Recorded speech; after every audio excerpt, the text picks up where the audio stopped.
il avait lié tout bunda 3 combats. Il a lié tout bunda 3 combats, mais vu que gagnant na biso, surtout gagné Kauka. Bato fait tout kutana bango. Bango mi balé va se présenter. École laïque, donc on a aussi un fan na biso nyonso. Yolo tout entier. Et puis commune à Kalamutubo ya bo découvrir moto chaleur. Donc autoko promettre bango izaka ka ba titre na ba victoire vraiment ba recevoir là. Il y a la force. Alors mutu logo a la force ndengol. Côté mané statique il faut tout le temps. Au bouger.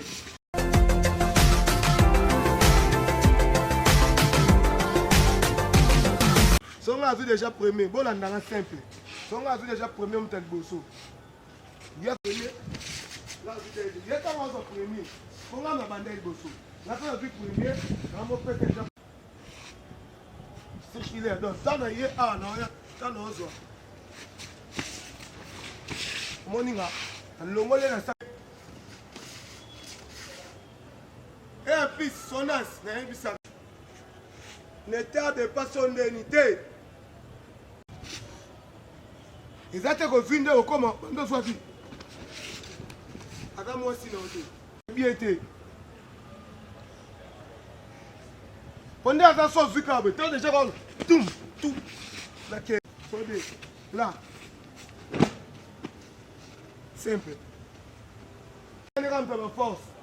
Avec moi, bagaille gauche, il y a un dame.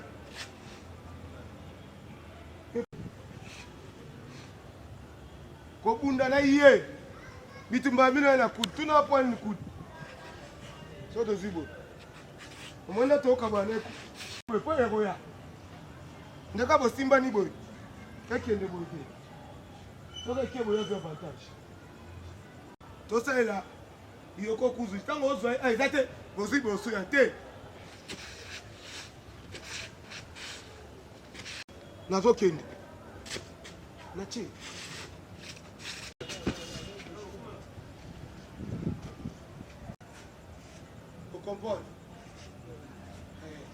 Pour les manées, on a inoffensif, on a plus défensif, on a de la salle. Alors, soit comme mon niveau, comme on dit point, on a tous les deux latérales, on va nous courir.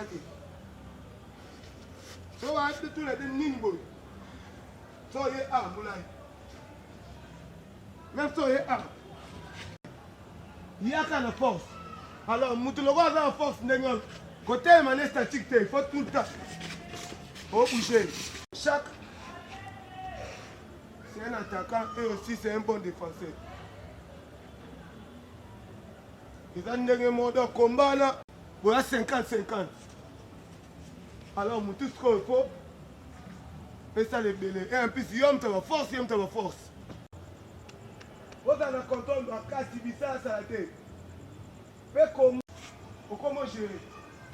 Pour gérer l'électricité au ça à tête. On est bon. Attends, Ndambu est à côté ni une minute. Le combat.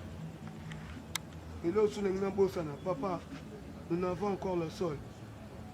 Et là, qu'on a remarqué, ceux qui montent déjà, tu as monté. Au moins, ils sont à 4 pattes. Soit à 4 pattes. Soit à 4 pattes. Avant bâti quand on a évolué. Donc, nous avons une initiative. Nous avons un combat déjà, il faut que nous ayons par rapport à des tournées. Pour les écoles. Par rapport à l'école, nous avons un chic. Donc après chic, il y a aussi 11h. Donc il faut déjà partir à 10h, il faut aller à un siège. Tout bomber, tout damer, tout phaser. Merci pour mon siège. Tout bomber, il y a un équipement propre. Tout damer, tout bomber, tout concentrer. Moi, ça a souhaité bien victoire. Toi, l'équipe a bien. Ils ont une équipe autour pour tout rentrer le logo, il y a des mieux et au trouble tout. Mbote na ba ndeko nyonso tu balingaka émission yolo na biso yolo analyse kalamu na biso ezali parmi ba émission oyo et ça ka fierté ya yolo pe memaka basango ya yolo ailleurs pour permettre à ce que bandeko baza na kati ya yolo voire même baza à l'extérieur ba commenter ce que makambozo évolue et ces derniers temps on a pris l'engagement ya ko accompagner les clubs judo Inawaka ou ezali club moko yena mpepe asika na commune ya Kalamu et surtout na na Funa et surtout dans le quartier na biso ezali Yolo. Yango lelo, vu que il y a un tournoi qui s'organise au niveau de Yolo, alors le club où il doit part ou soit participer dans le tournoi voilà, parmi les clubs qui sont sélectionnés, on a aussi sélectionné Judo Club Inawaka. Donc, vu son effectif, vu l'organisation dans le club, donc nous trouvons normal vraiment que Inawaka a participé dans le tournoi parce qu'il a mérité. Surtout que les tournois en question, c'est à Dallas. Alors, parmi les clubs où ils ont des athlètes, où ils sont compétents et puis ils sont reconnus dans le monde du judo, Inawaka n'a jamais eu Zanga. Il y a vraiment tout quitté sur place. Vous allez suivre les détails tout. Les détails tout, vraiment, il y a entraînement et le lot parce que je tiens à vous rassurer que le club évolue parfaitement bien dans la science et l'entraînement. Tous les athlètes qui sont recrutés, donc on remarque vraiment une familiarité encourageante pour permettre à ce qu'il y ait évolution il y a club. Alors j'aimerais à ce que il y a Judo Club Inawaka comme athlète. Ouais, je me présente, je m'appelle Songo Awasi Aloïs de Jovan, alias japonais noir, ceinture noire Shodan. Alias japonais noir. Japonais noir, oui. Monsieur Giovanni. Oui. Alors pourriez-vous nous dire, Monsieur Giovanni, actuellement judoka de Judo Club Inawaka, qu'est-ce qui a plus motivé Monsieur Giovanni pour ce qu'il accepte l'offre de Judo Club Inawaka? Premièrement, ce sont d'abord les relations qu'on a avec les maîtres, y compris le président. Donc c'est une bonne personne, les maîtres sont des bonnes personnes et je me sens considéré envers eux. Voilà pourquoi je dis que je dois signer. Comment avez-vous trouvé l'ambiance entre vos chers amis, les athlètes que vous avez trouvés ici au sein du club Judo Club Inawaka?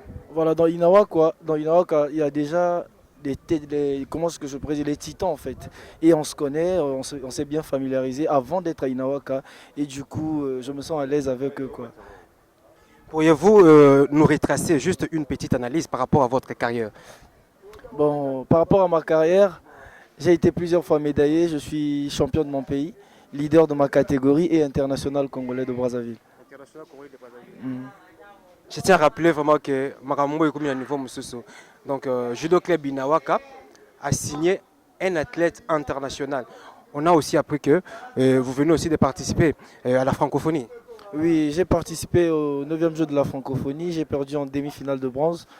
C'est ça la réalité de la compétition, quoi. Soit on perd, soit on apprend. Quelle leçon avez-vous attiré par rapport à cette compétition et surtout à cette expérience? J'ai appris par rapport à mes erreurs parce qu'au niveau de la compétition, on ne perd jamais. Soit je perds ou soit j'apprends. Donc je n'ai pas perdu mais j'ai appris. Judo Club Inawaka, je tiens à vous rassurer que cette année, Judo Club Inawaka est tellement ambitieux et il nous a promis à remporter titre. Nous aurons l'attente et puis la Ligue. Donc, que le Seigneur nous fasse grâce et que le club a parvenu à remporter le premier titre. J'aimerais est-ce que le deuxième athlète a avancé déjà. Lou bébé. Donc, Lou bébé, on a déjà un bio déjà. Mandou Baota la biso déjà, bana matete, bamouya judo, bana pe yolo bazota la yo. Message chez Anonini. Bon, on appelle ça un mbote na président na Judo Club Inawaka, le tout puissant Fabrice Tiendela. Et ça va mbote le président. Après, on appelle ça le président de Judo Club Ouragan, le club formateur de président de Yabanza Mouananene et entraîneur de Maître Kaba Kabaseri. Plaisir dans comment le bébé athlète Judo Club Inawaka. Bon, plaisir dans parce que dans le club, on a depuis Kala. Donc, les relations est bien à président Tiendela, on a trop. Donc, déjà, on a le club, il faut aller au club. Donc, on a vraiment essayé de faire club Inawaka.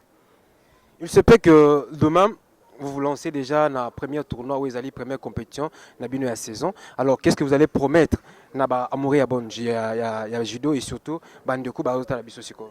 Bon, il y a le Bézaka que premièrement, on a la titre. Donc, on a la titre, peut-être qu'on a la titre.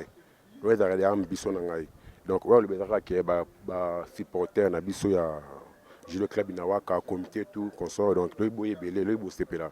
Donc, la première ambiance, on est bien à nous, on a bateau, tout se familiariser, bon, ils ont quelques têtes, déjà, avant qu'on y ait vraiment, ambiance est bien, biso tout ça vraiment dans la même morale.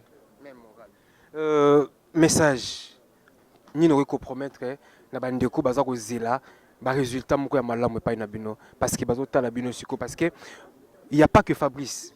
Fabrice est entouré d'une organisation, d'une équipe où bazozi la résultat, il y a vision bazana yango par rapport il y a ba transfert na bino. Donc autoko promettre bango izaka ka ba titre na ba victoire vraiment ba recevela. Merci vraiment. Donc vous nous suivez depuis Yolo Nord précisément dans la commune de Kalamou. Donc nous sommes dans la Sainte de l'EPD Yolo Nord EP1 Kamina, donc sur l'avenue Kamina quartier Yolo Nord, là où le club Association sportive Club Jindo Inawaka s'entraîne et déjà on se prépare pour un tournoi, c'est déjà pour demain.